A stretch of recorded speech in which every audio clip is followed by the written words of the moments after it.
All right. Hi, everyone. Thank you for joining us today. My name is Angela Cates. I'm a pharmacist and functional medicine practitioner. I work with parents to help their children who have ADHD or anxiety with the medications. If they're taking medications, making sure that we're on the right dose, the right medication, making sure that that's safe and effective. And then I also pull in my functional medicine perspective, so to help parents who want to try other things before medications, or if they feel like they're still having issues even with the medications, things that could be optimized better. So that's where I bring in some functional lab testing and kind of help parents dig into some of these underlying causes that could contribute. So that's what I do. And then I like to align myself with other resources because it's not just, addressing medications or supplements or whatever route you go. There's so many pieces to helping our children thrive. So that's where I'm really hoping to provide education and introduce resources to you all that you can use to benefit you. So I'm so happy today. My first guest is Michelle McVittie. Michelle is a child life specialist and parenting coach. She owns her own business called Mom the Manager. And she's had a lifelong career working with children and families. She is the parenting expert for CHCH Morning Live. She's worked in pediatric medical and mental health for over 20 years and has a BA in sociology and a postgraduate diploma in child life studies, both from McMaster University. Michelle sees parents one-on-one, has on-demand parenting programs, and does training for caregivers and other professionals. Michelle's experience also comes from being a mom to 2 teenagers, and she's been married to her husband for 20 years. So I think she is obviously professionally and personally very experienced, and she'll have a lot to offer us. So thanks for joining us today. My pleasure. Thank you for having me. And I love that we are in 2 different countries and we are here. That is the great thing about electronics. Normally tech, I was like, I don't know about this, but yeah. So I think it's really cool to connect and help parents understand their children because they do not come with a manual. And I don't want to say the word, but during COVID, the pandemic, a lot of things came out, right? So this is where parents were like, I think there's a problem. Oh, I'm noticing this, or is this what the teacher was talking about? Right? So whether it's the anxiety, the ADHD, where they're struggling. So I think it's a really, really timely conversation to have because the aftermath is still affecting us. And then what can we do? Right? Yeah. Yes. And so I know you've got some great resources, some great things. I follow you on Instagram and you're always providing excellent content that I'm learning from. And I think one of the things that kind of interests me or gets my attention about parenting, a parenting coach or someone to help, I think a lot of parents, when their child is diagnosed, we know there's a strong genetic link. And so often a parent will realize that they also maybe have ADHD. And so, just bringing that perspective in, there's things that parents can learn. But maybe if one of the parents doesn't have ADHD, I think it's so important for them to understand how the brain works, how maybe the thinking is differently. Because for me, that was one of the biggest things. Let's understand how my child thinks differently maybe than I do. And then that makes things so much easier. They're not trying to be difficult. They're not trying to have these behaviors, but understanding where that's coming from. That was really big for me. Yes, I think that's a really good point. I work with a lot of couples, which I love. I mean, solo parenting is a different entity in its own. You want to, especially if you don't have people that you can kind of pull in to support.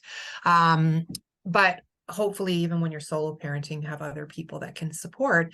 But what I notice is that when couples come to me, that we have a little bit of this good cop, bad cop dynamic, or one parent really gets it and the other parent is like, you're too easy on them, you're accommodating, they need to be punished more.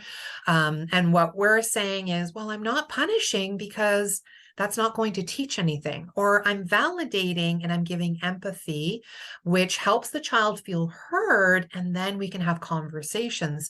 But the old school way of doing things is behaviorism. And there are some things that work, right? Like when you do what I want, then you get what you want. It works, so when your pajamas are on, then you get the story. But that is so simple. And when you have a neurodiverse brain, it's like they've got a Ferrari brain with bicycle brakes.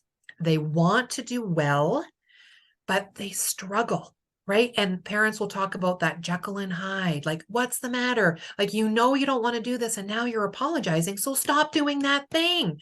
And a lot of parents just want to punish, or they are rescuing, they're jumping into rescue or to be the punisher. And it's like the parent dynamic isn't working.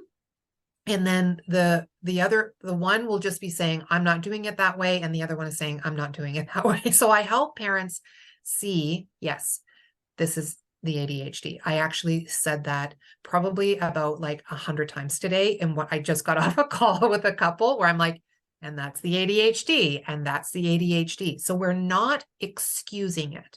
But what we are saying is they struggle with putting the brakes on. They have a Ferrari in their brain and bicycle brakes. So poor choices are going to happen. We have to teach things, but punishment doesn't teach anything. And when the two of you are not working together, or you're resenting the neurodiversity or resenting the behavior and punishing, or completely feeling defeated and stepping away, the child sees that you're not a united front. The child sees, there's something wrong with me, or they don't get me, and they put their walls up. Right.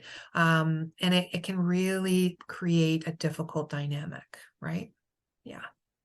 Absolutely. And so maybe you can talk a little bit more about that, because I've seen this come up a lot, where the child's like, there's something wrong with me. And they really kind of internalize it, affects their self-esteem a lot. And like you said, they want to do the right thing. They don't want to keep maybe doing this behavior, but they keep falling back into that.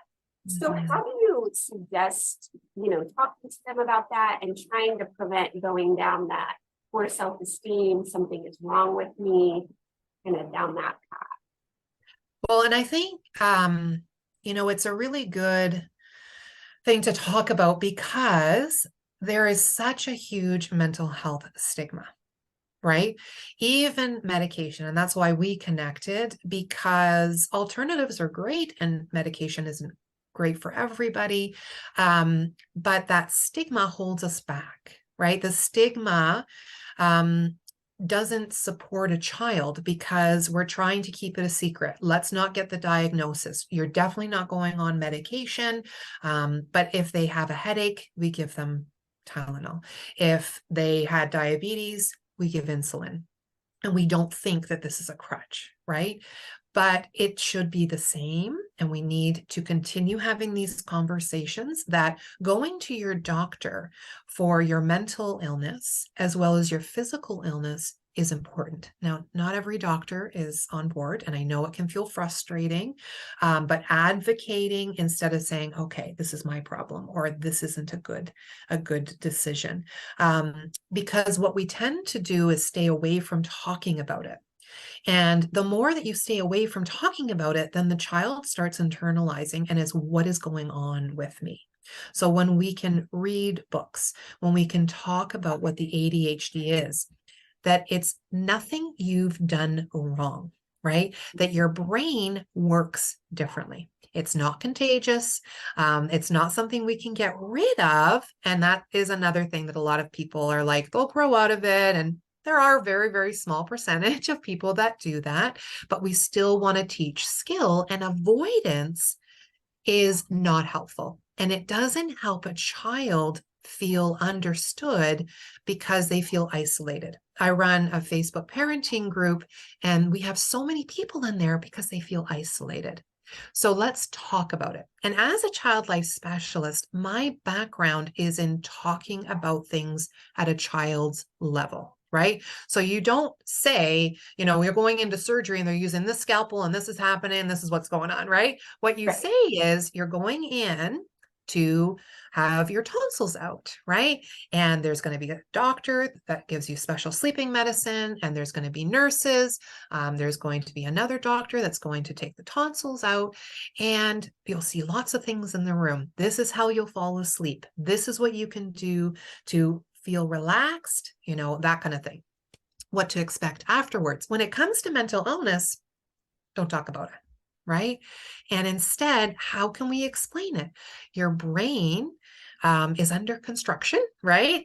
Until 30 for neurodiverse children. So keeping in mind, we have lots of time to build those connections, validating their struggle. I know you work so hard, and this is the ADHD.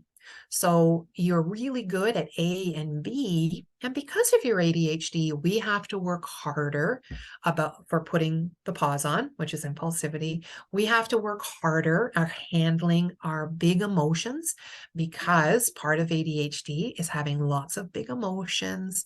So right now it may not seem fair, but this is something that we're here to support you, just like we would support you if you had a broken leg or you had diabetes. It's the same thing, right? I love that. And just kind of, relating it to a medical condition and how, we would treat you with a broken leg, and the brain is not broken. It is different. Different is not bad, but it's different. And so we do some different things to support it than maybe some of your friends have to do. So I love kind of putting it in that type of frame. Yes. And then you talked about the big emotions, which I feel like, is a huge part of, I would assume, why a lot of parents reach out to you. I think another piece that goes with that, and I love your comment, is on a lot of times they're often much more sensitive to the things going on around them. And they can, perceive, other people's feelings. They're much more sensitive to another child having a meltdown in the classroom. It can be very overstimulating. So what do you have any advice or suggestions? Because I just had a parent talking to me about this the other day. Their child, they're struggling to get them to go to school. And it's just because they're so sensitive to everything going around in the classroom, and they don't feel safe. Right. And I think the thing is that what we want to teach is flexibility. And that is usually a difficulty for children with ADHD. They're very black and white and rigid. And accommodations are important, but not if they're stunting their resiliency. Right? So we want to teach them how to adapt. Because yes, they are super feelers. Emotion is not in the DSM because it's not measurable. But they have noticed from the beginning of when they were diagnosing ADHD that anxiety is a big part of it. They are hypersensitive. They are super feelers. I am a super feeler myself. And I notice when somebody's had a bad day. I notice when they're smiling, but they're vibrating on the inside. So the world can feel a little more overwhelming. But talking about that and then helping them work through that. The problem is there's a disconnect between school and then home. At home, we may be accommodating. We may expect that all the brothers and sisters stop screaming. You need to do this slower. You need, that kind of thing.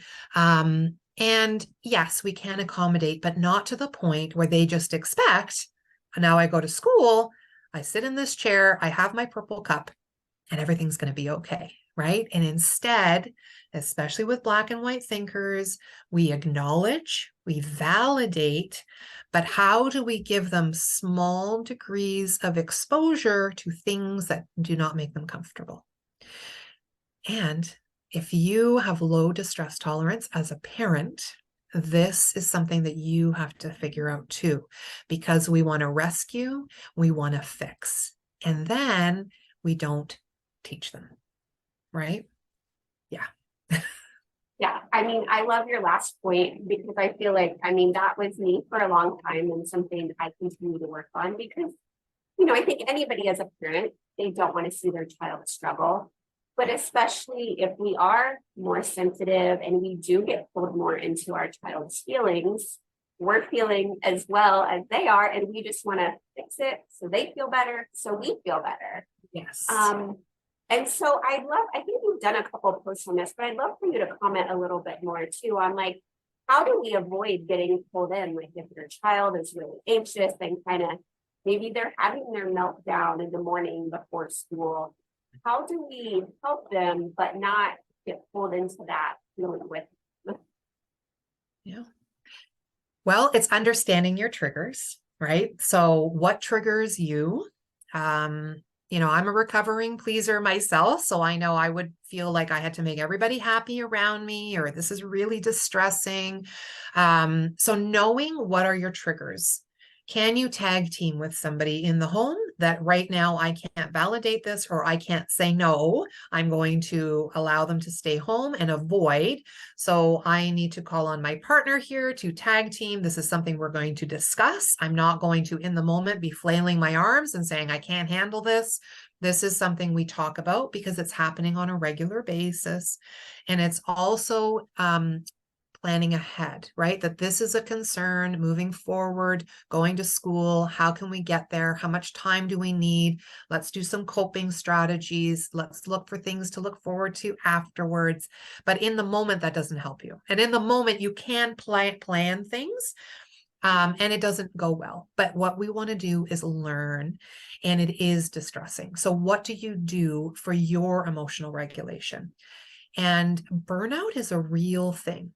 Parenting children with neurodiversity is a different level of parenting. You can go online and find all the temper tantrums, toilet training, everybody is doing toddler parenting. And then after that, where do we go? And we look at some of these things, like my example of like the when then. Yep, that doesn't work with my child, or it works like 25% of the time. And I've got another child that everything's working. We're in the same house doing that, but one's neurodiverse and one is not. One is resilient and one is not. And then we feel defeated. And then I get triggered. I have anticipatory anxiety for every morning. I don't have a plan. I'm hoping for the best, or we have a plan. It only works 5% of the time, and we just kind of push through. And then it's like, and some days we're calmer and some days we're not. And I did actually talk about this yesterday, because I said one parent acknowledged, when I'm calmer, the day goes better. When I'm stressed because I'm not working from home, I respond differently. The reaction is different for my child. So because they're feeding off of me, right? And burnout is a real thing. Burnout is, I've got unhelpful thoughts. I've got, my body is telling me I'm not sleeping well. Maybe I'm losing or gaining weight. I've got body aches. Then I have those behaviors that I do. I avoid, I yell, I shut down, whatever. I don't take care of myself, and you spin and spin. And the majority of us are not aware. We are on autopilot, and we have to do all the things. And then we have a meltdown over school. And then we get to school, and within 10 minutes, the child is fine. And you're a basket case for the rest of the day, because you have a hard time. And it's like, now I have to do this tomorrow, right? So it's a long answer because it's never black and white. And that's how I help parents to really understand, what are my triggers? How do I respond with compassion and still get them out of the door without hooking in? It's a lot of work. Yeah. That's great. I think that was a great answer. And yeah, so many good points. I mean, and that really comes to work that we have to do as parents to make sure we're regulated and that we're taking care of ourselves.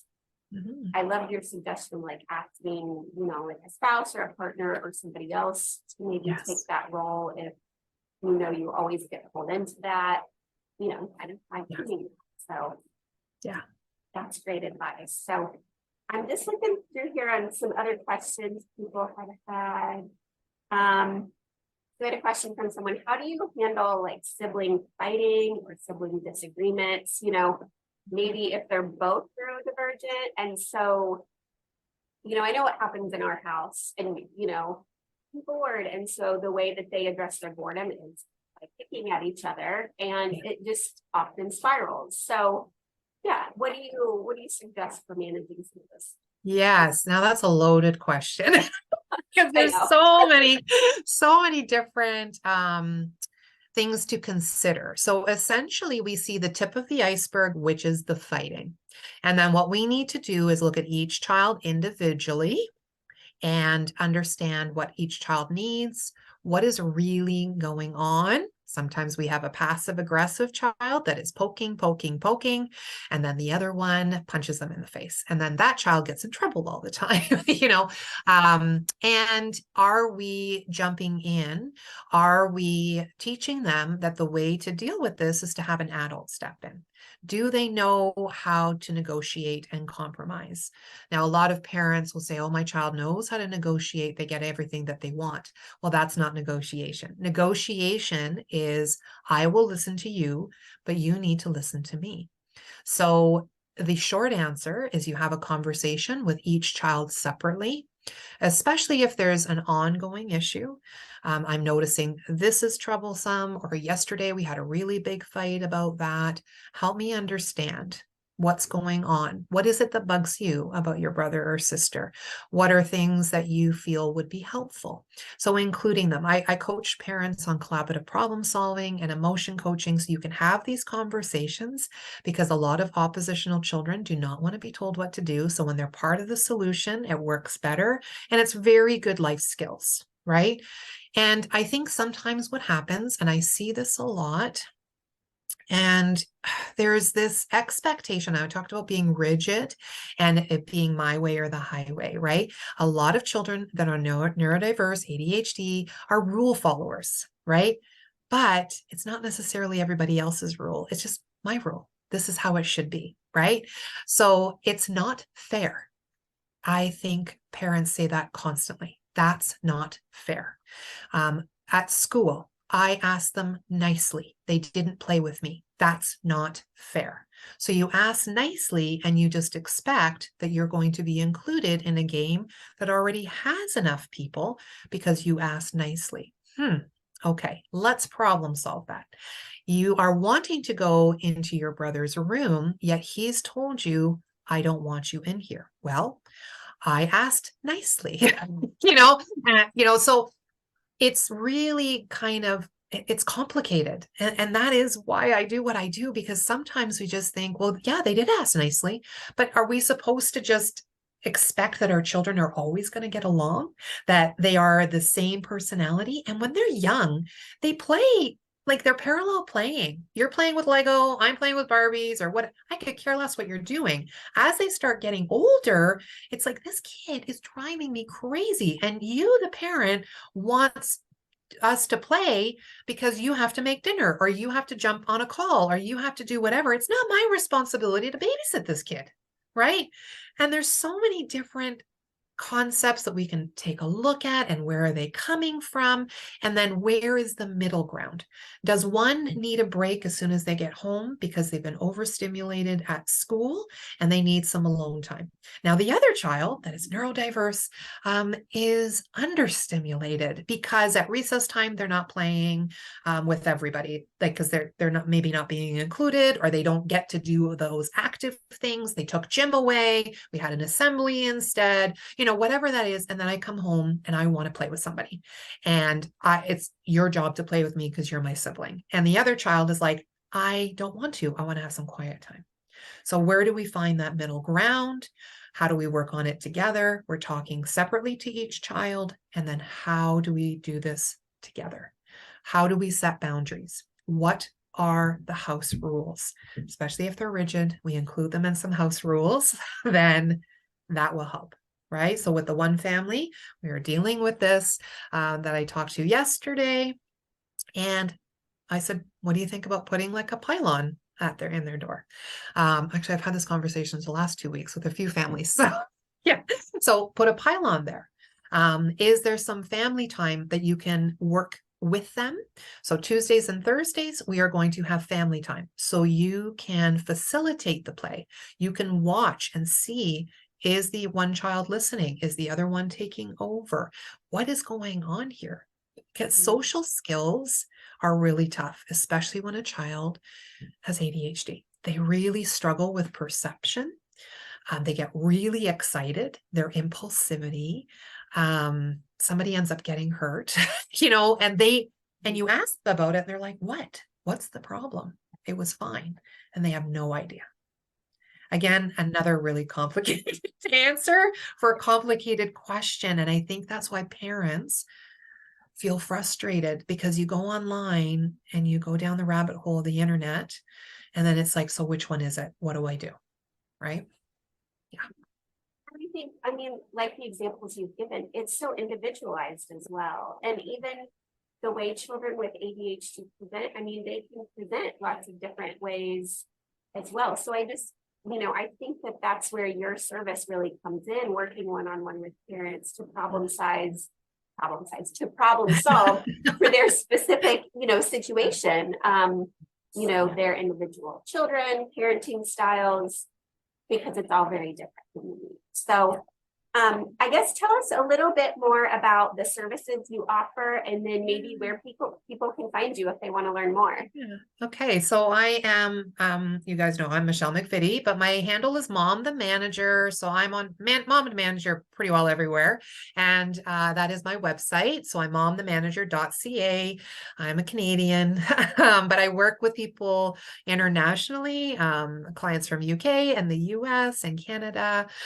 So essentially what I do is I do one-on-one coaching with parents, usually 3 to 5 sessions, of course, more if parents need it, because depending on the situation, I want to kind of understand the whole piece, right? Because this situation with the sibling conflict, I really have to understand the dynamics. And then we work together to create a plan, because I don't want you to be with me for years and years or months and months, right? I want to help you feel empowered.